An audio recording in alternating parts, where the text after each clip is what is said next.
Hey, welcome back po sa umaga ito. God bless po. Magandang umaga po sa inaabot ng programang ito. Kung ano-anong klaseng kultura mayroon po kayo. Kung gabi, magandang gabi. Kung tanghali, magandang tanghali, magandang umaga. Salamat po. Bagay ba? Bagay ba? Hindi na, wag na. Okay. Dahil sa bagong kupit naman tayo, no, yan o, bagong kupit naman po tayo. Siguro sapat na yan. Sige, sige. Magandang tanghali po, magandang umaga. Dito sa aming bansang Pilipinas ay alas 7 ng umaga po sa kasalukuyan. Magandang umaga po, sana pagpalain po tayo ng buong may kapal. Sambahayan at sambayanan. Dalawang klase yan, di ba? Nawa, lagi tayong pagpalain ng Diyos na lumikha sa atin. Salamat at God bless na sobra ko pong na-appreciate yung lahat ng mga nag-subscribe at saka sa lahat ng mga nag-abuse. Thank you. Thank you. Thank you po sa ganong pagkakataon. Lubos-lubos po akong papasalamat. Okay po, tatalakayin lang natin. Short video lang tayo. Yung kaganapan sa EDSA, tapos yung nakita lang natin, nag-obserba naman tayo, yun lang ating tatalakayin. At bibigyan natin ng opinion. Okay po? Sandali lang po.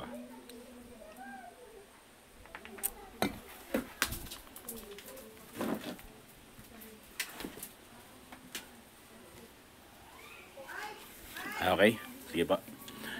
Tatalakayin natin yung unti-unti nang lumulobo at dumadami yung at nagiging awareness na yung sambayan ng Pilipino.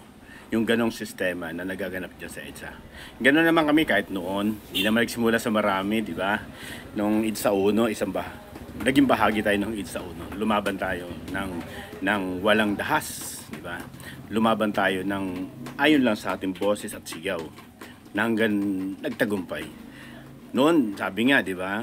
Kunti lang, 100 hanggang sa umabot sa mga. Ito'y bahagi ng tinatawag na kwan. Nagiging awareness na yung mga Pilipino sa kaganapan. Bakit? Kasi hindi na nila masikmura yung mga bagay na nagaganap sa ating bayan. Na talagang kitang-kita naman yung kaganapan, kitang-kita yung ang bawat pagmamalabis, ang bawat pag-aabuso, hahayaan pa ba natin ang mga itong klaseng pag-aabuso? Hindi kailangan, di ba? Hindi kailangan. Kaya kung kinakailangan magsalita tayo. Huwag tayong matakot kasi nakalagay naman yan sa ating konstitusyon, yung tinatawag na Bill of Rights, di ba? Karapatan natin magbigay ng opinion, magsabi tayo. Ito'y bahagi ng opinion lang natin, di ba? Walang makakapagpigil dahil unang-una, i-garantisiya ng saligang batas naman ng ating konstitusyon ang magbigay tayo ng opinion at kung ano man ang ating disgusto sa namumuno, karapatan natin sabihin yun. Bakit? Tayo lang naman talaga ang lumuklok sa kanila. Pero nangyayari, di ba? Hindi tayo pinakikinggan. Hindi, yung mga sigaw, kaya nagkakaroon ng ganitong awareness ng mga tao. Kasi unang-una, ino-offers Yun nga sinasabi, di ba? Ino-offers nyo yung sanbayan ng Pilipino. Pinipilit nyo ng pinipilit. Kapag yan, sabi nga, di ba, di Captain Dado, pag pumitik yan, pipitik at pipitik at pipitik sa inyo yan. Ang akala nyo kasi, kapag kayo nakaupo na, kayo na ang hari-harian.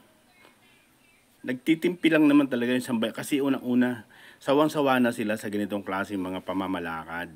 Nangyari na po ito nung nakalipas. Ang akin lang sasabihin lagi ganito. BBM, hindi ka natuto sa kasaysayan kung papaano ang nangyari sa pamilya mo nung nakaraan. Binigyan ka namin ng pagkakataon upang ituwid yung mga mali.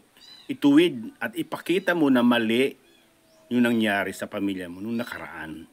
Iyon na yung pagkakataon sana dahil ikaw na, di ba, ang nakaupo. Bigyan mo ng katarungan o maituwid mo yung maling nangyari sa pamilya mo. Pero hindi. Naging bahagi ka pa rin, di ba?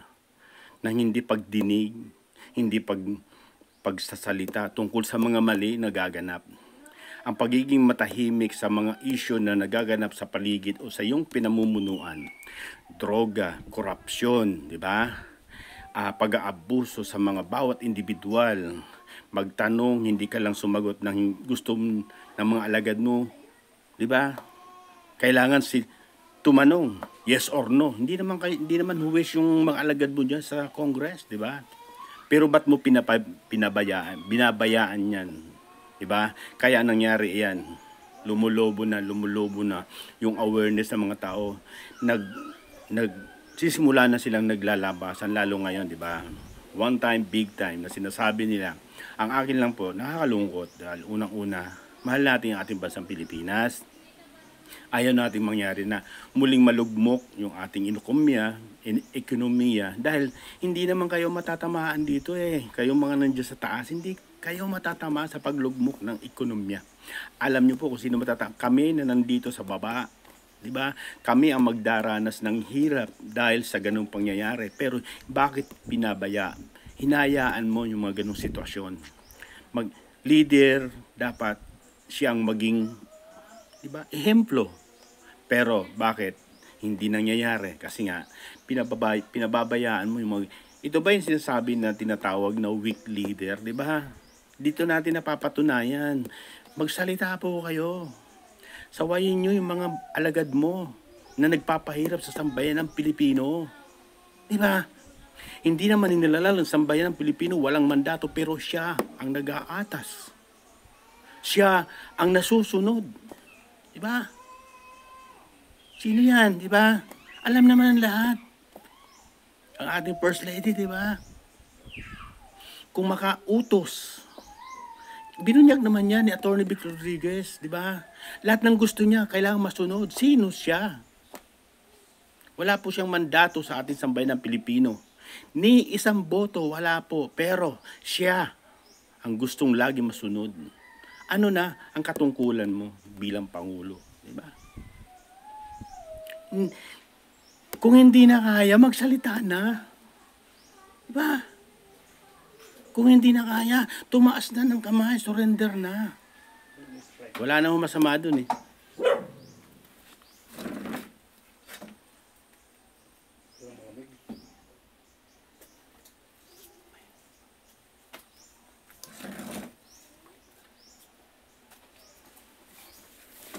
Di ba? Ganun lang naman yun, mga kapatid, di ba? Ansap na, kung kaya na, hindi na kaya. Di ba? Hindi yung pahihirapan mo pa yung sambayan ng Pilipino. Sabi nga, di ba? Captain Dad, pumutok na ang gulong, magpalit na ng, di ba, ng gulong. Kung talaga may pagmamahal ka sa ating bayan. Di ba? Ganun lang. Pakiramdaman mo. Hindi ko sinasabi na ganito, di ba? Nananawag. Hindi po. Alam mo ang takbo at alam mo kung ano ang nagaganap sa ating bayan. Sa pangunguna mo. Pero ang nangyayari, di ba? Yeah, ganun lang. Hindi mo kaya. Lalong higit doon sa Kitang Baloslos, kay Lisa Mar. Hindi mo kaya. Hindi mo kayang supilin ang kanilang mga ginagawang mali. Di ba? Kaya, sa parte namin, sa parte ng mamamayang Pilipino, nagigising sila. Nagiging aware na sila sa ganyang mga pangyayari na pang-aabuso. IP lawyer, kinulong, ni walang ano pa mang sa isang simpleng request. Napakababaw ng ground. Hindi nagsinungaling, inamin na nag-request.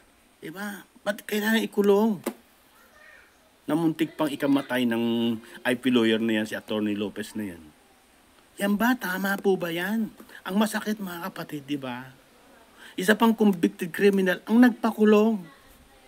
Na dapat siya nga dapat ang nakakulong. Bilang nag-apila sa korte ng kanyang kaso ng kidnapping at saka yung tinatawag na pagdadala ng mga kabataan galing sa lumad. Karapatan niya naman po yan umapila. Diba? Karapatan niya yan. Pero, bakit nyo po hinahayaan dyan sa House of Representatives sa pangunguna ng Speaker na mismong yan pa, pang BBM? Bakit siya pa? May usapan na ba na siya ang magkukontem? Ganun lang yun. Bakit nangyayari ang mga ganitong bagay? Kayo po kasi hindi natuto ng kasaysayan. Hindi nyo alam, sabi nga ng Pangulong Duterte, hindi nyo alam ang isang Pilipino. Hindi po kayo natuto eh. Binigyan ka na ng pagkakataon na maituwid, pero sinayang mo lang. Sinayang mo lang, nagsisimula na uli. Ang paglobo, ang pagdami ng mga tao no, umaayaw na sa'yo. Majority ayaw na sa inyo, pero pinakikinggan nyo ba? Hindi. Hindi nyo nire-resolba yung mga problema na dapat nire-resolba. Bagkos, hinahanapan nyo pa ng mga ebidensya ang Vice President para ma-impeach siya. O, ito, lumitaw. Iniaatras mo daw, lumabas yung links na text na inaatras mo yung di ba? Impeachment versus sa BP Sara. Ang tanong ito, napakalinaw naman. Ba't kailangan nyo yung atras?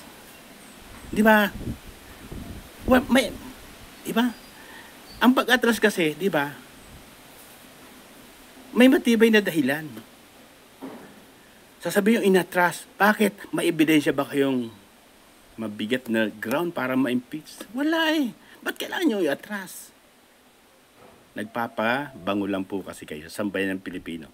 Nagbibigay lang kayo ng tinatawag na ideya para ikaw ang maging hero.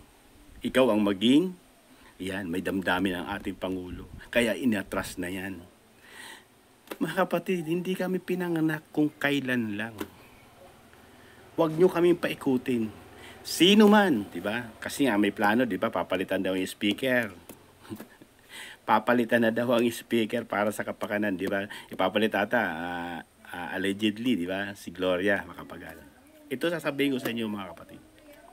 Kahit sino pa ipalit nyo dyan bilang speaker, hindi ka na makakabawi sa mga ginagawa ng mga alagad mo ng first family mo. Hindi ka na makakabawi. Kahit sino pa ipalit mo dyan.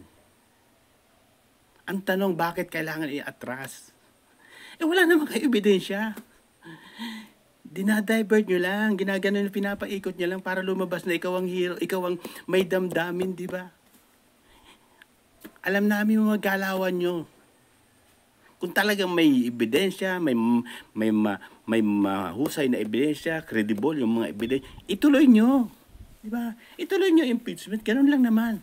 Naniniwala naman kami, di ba? Na talagang may impeachment sa Sara. Bakit? May bilang nga kayo sa Congress. Kompleto po kayo dyan. Kaya nyong ipanalo yung impeachment na ipapile nyo ka Vice President. Bakit? May bilang kayo, kaya nyo yan. Pero ang tanong, anong ground? Diba? Dahil sa investigasyon, diyan kayo kumukuha ng mga ebidensya di ba? Wala naman kayong malino na ebidensya. Nagpipishing nga po kayo ng evidence Kaya nga gagawa kayo ng tinatawag na transparent accountability hearing na yan. Bakit? Diyan lang kayo hahanap ng ebidensya. Meaning, wala kayong matatag na ebidensya, na malinaw na ebidensya laban sa Vice President. Di ba? Sasabihin, inatras daw. Nakakatuwa kayo. Ay, atras nyo, wala naman kayo ebidensya na malinaw na para ma-impeach ang Sara. Pero ako naniniwala, mai-impeach si BP Sara. Bakit? May bilang po kayo. Kontrolado kayo ng speaker. Alam naman namin yan. Huwag nyo na kaming paikutin ng paikutin. Ganun lang yan. Di ba? Kaya mga kapatid, sana maging maayos tayo. Maging malinaw sa atin ang mga ginagawa nila. Pinaiikot tayo ng mga to Sobrang pinaiikot tayo nito mga to. Itinuturing tayo ng mga to nang walang alam. Di ba? Ito ganito. Pinipilit yung ibaba ang katalinuhan ng mga Pilipino. Hindi po ganon. Hindi po kami ganon. Alam namin ang mga nangyayari at nagaganap. Yung mga ganyang diversion tactic na yan, alam po namin yan. Ipangapakulo nyo lang yan. Para lumabas na ikay may damdamin sa ganito. Pero hindi mo alam na alam namin na pinaiikot-ikot nyo lang kami. Kaya mga kapatid, sana makita nyo yung mga ganitong mga technique, mga ganitong estratehiya. Hindi ito, kinukantahan nito mga to yung mga nag-a-advise dito ng BBM. Ibinabagsak ang ating dunong kaalaman. Naku gising po kami. Alam namin yan. Huwag kami. Kung sila, yung iba, napapaikot nyo, huwag po kami. Alam namin yan. Kaya sinasabi ko nga po mga kapatid, kahit sino pa ipalit nyo dyan, hindi ka na makakabawi sa sambayan ng Pilipino. Bakit? Gising na po sila sa nangyayari.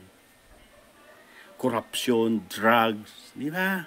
Nakita nyo yung nagsalita na bata, nakakakilabot, si Carlo, 13 years old, pero malinaw na malinaw sa kanyang kaisipan na nangyayari. Na talagang laganap ang droga sa ating bansa. Yung bata nga alam kami pa kaya wag niyo po kami paikutin. Alam namin kung anong mga gusto nyong mga estratehiya. Hindi nyo kami mapapaikot. Kaya bahala po kayo kung magpalit kayo ng speaker. Palitan nyo. Ikaw naman magmamando dyan eh. Pero yun nga, kahit anong palit mo dyan, hindi ka na makakabawi sa sambayan ng Pilipino. Bakit? Inubos mo po yung pasensya nila. Wala kang nilalabas na mga, akala ko ba, di ba? Lalabanan mo ang vice president, di ba? Hindi mo pa lalagpasin yung ganitong klase. Bakit ganon? Maglalagay ka ng iniatras. Nako, yung mga estrategiya nyo, hindi ubred na yan. Para ano? Para lumabas na ikaw ang, di ba? Bumango sa sambayan ng Pilipino. Ganon ang mga, nako mga kapatid, mga estratehiyang bulok na bulok. Kaya sana, makita mo bibig. Ang damdamin ng sambayan ng Pilipino. Pinabayaan mo eh. Pinabayaan mo na durugin. Di ko alam nagtatanong po, kung ikay bahagi rin ng mga plano para durugin yung mga Duterte sa panguno ni BP Sara. Bakit? Hadlang siya? Politika eh. Gusto nyo manatili. Gusto nyo yung successor nyo, si Tamba. Ayun. Diyos ko po. Maging ang mga retiradong militar ayaw na sa kanya. Dahil sa nagaganap na korupsyon dyan sa Kongreso. Resolution number 10. Ipakita nyo, alisin nyo yan. Ang gagaling yung mag-akusa sa confidential fund. Pero kayo, may resibo ba? Diba? Certification lang naman kayo. Hindi kayo nag-o-audit sa COA. Pero kung makahusga kayo, 125 million. Pero yung pinag-uusapan sa flood control, 1.4 billion. 500 billion. Pinag-uusapan ba? PhilHealth, 90 billion. Dilipat nyo yan. Buti, naglabas ng TRO ang Supreme Court. Naghapan pa yung iba. Pero may nailabas na po kayo. Maharlikapan, nasaan na yan? Magkano yan? 500 billion something ang nilaan nyo dyan. Nasaan na yan? Mga pinagkukuha nyo sa DBP, sa Landmark, ganyan. Nasaan na yan? Yung gold na pinagbentahan. May naglabas ba kayo ng statement kung saan ginamit yung pinagbentahan ng gold? Wala. Di ba transparent accountability? Karapatan nyo ipaliwanag kung bakit kayo nagbenta ng gold.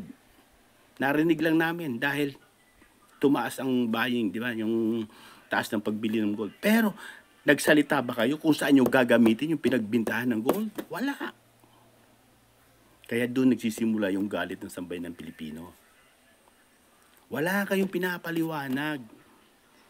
Kaya hindi na tumatahimik ang sambayan ng Pilipino dahil dun sa korupsyon. Akap, nilaan, para ipamigay. Kanino naka-under yan? Sa speaker yan. Bakit? Tanong, DSW, di ba? Si speaker. Ba't siya namamahagi? Ba't yung mga crocodile yan, mga kongres, yung namamahagi ng akap, di ba? DSW po ba kayo? Bakit ginagawa nyo yan? Bakit? Para sa darating na eleksyon. Maliwanag po yan. Iyan ang mga dapat nyong pinag-uusapan. Hindi yung walang kalatoy-latoy, pinag-uusapan nyo. Para durugin nyo lang yung BP Sara. Para sa mga ambisyon nyo. Ganun lang mga kapatid. Maliwanag yan. Yan mga sinabi natin, mga sunod-sunod, yan ang dapat pinapaliwanag nyo sa sambayan ng Pilipino. Kung saan napunta yung mga budget na yan na bilyon. Concern kayo sa milyon, pero yung bilyon, sobrang katahimikan nyo. Ganun lang mga kapatid. Salamat at God bless. Sana bahagi ng opinion ko lang po yung karapatan ko magbigay ng opinion. At karapatan ko hanapin yung mga bagay. Bakit? Sa Pilipino po ako. Lahat ng ginagawa nyo dyan, lahat ng mga bagay na kami, nagmumula sa amin ng pondo na para gawin nyo. Maging ikaw, pinasasahod ka ng sambayan ng Pilipino. Mga military, di ba? Kami ang nagpapaaral sa inyo kung bakit narating nyo yung ganyang posisyon sa ngayon. Tapos kami ang sasabihan nyo, ang sambayan ng Pilipino na pumupunta dyan sa EDSA kasi may bayad. Hindi muna kayo nagtanong, PNP, doon mismo sa ground na yun. Tanongin nyo kung totoong nagbabayad. Hindi magre-release kayo ng ganyang statement na mga troll bayaran. Tanongin nyo, pumunta kayo doon sa mismong ground bago kayo magbigay ng statement na bayaran yung mga trolls na yan. Sino hindi magagalit na maging kayo nagagamit? Salamat at God bless. Nagbigay lang tayo ng opinion. Nawa, maging maayos po tayo sa ating mga ginagawa at maging mapayapa po ang ating bansa. Nakakalungkot. Tungo na sa pag-unlad, pero umunlad, taas na, pero ayun, biglang baba na naman, bagsak na naman. Magkano na ang dolyar sa ngayon? Konting kimbot na lang. Kakayanan mo ba natin yan? Nakakatuwa dahil tumataas yung dolyar para doon sa magpinapadala ng OFW. Pero tandaan nyo mga kapatid, ang pagtaas ng dolyar ay bahagi ng pagtaas ng utang natin sa lahat ng bangko pinangungutangan sa iba't ibang dako ng mundo. Diyan tayo dudurugin dahil tataas yung ating bayarin sa mga utang natin na almost, base ngayon, pumapalo na siya ng 16 trillion or di ako nagkakamali, more than ganun pa. Sino maghihirap dyan? Pagbayad niyan, di ba kami, tayo, mga Pilipino? Kaya sana maging maayos po. Ang layo na lang namin ni accountability, transparency. Di ba yun naman gusto nyo? Pero ba't wala kayong pinaliliwanag? Ba't kayo hindi nagsasad ng ganito? Di ba? Magpaliwanag po kayo. Magbigay kayo yung mga bagay na ginawa na yan kung saan napunta yan. Bakit sobrang nananahimik kayo sa mga ganitong issue? Ganun lang. Kaya, hindi nyo masisisi ang sambayan ng Pilipino kung bakit umaaklas, bakit lumalabas. Dahil din sa inyong mga ginawa. Pag-oppress sa karapatan ng sambayan ng Pilipino. Binabaliktad nyo, mga ganun lang eh. Salamat at God bless. Sana natutunan natin at nalaman natin kung nakapagbigay tayo ng reaction bilang Pilipino, karapatan naman natin. Lagi kong sinasabi, pag mali, doon tayo sa tama at magsama-sama tayo. God bless po.